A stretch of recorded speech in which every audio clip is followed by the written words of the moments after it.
So there's some data that talks about a transient raise in cortisol when you're becoming carb depleted. And here's the research. It's Whitaker and Harris, um, 2022, Nutrition and Health. It's a systematic review and meta-analysis of 27 studies on healthy adult men.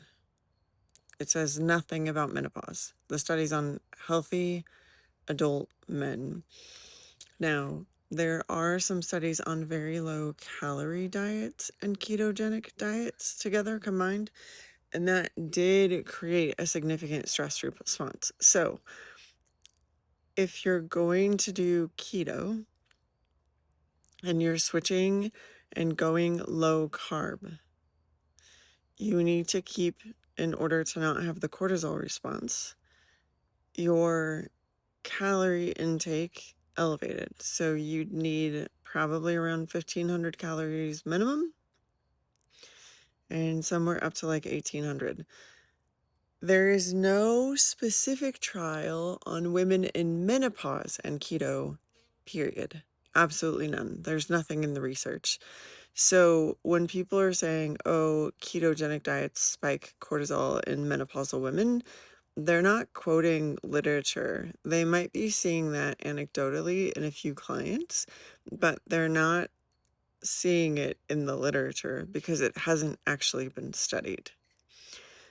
What I can tell you, though, is that the very low calorie diets, eating less than 800 calories a day for women, have been studied, and those do elevate cortisol, which then does elevate blood sugar long term. When we talk about fasting, 99% of people are doing it wrong. The literature is pretty clear that one of the best ways to have a healthy metabolism is to get 30 grams of protein within 30 minutes of waking up and go for a 30-minute walk. That means don't skip your breakfast. Wait until you get home to have your coffee because your coffee with your meal is blocking absorption of key nutrients. It's also going to spike your cortisol inappropriately and cause a weird thing to happen with your cortisol later in the day if you have it immediately when getting out of bed instead of waiting a couple hours. Now, here's why people might be making the claim that keto and menopause or perimenopause might be elevating cortisol, because this is in the research.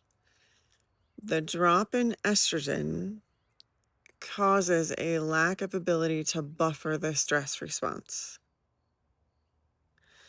So the cortisol has a bigger impact on women in menopause. And they probably made the assumption that if men have this transient, short term, less than 3 weeks response of elevated cortisol to lower carbohydrate intake, women probably also have it. And yes, that's probably true, but there's no actual research on it. And that would probably be all women, not just women in perimenopause.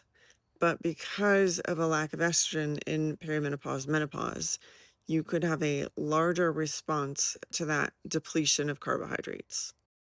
My suggestion would be to lower the carbohydrate intake incrementally so you don't get such a response.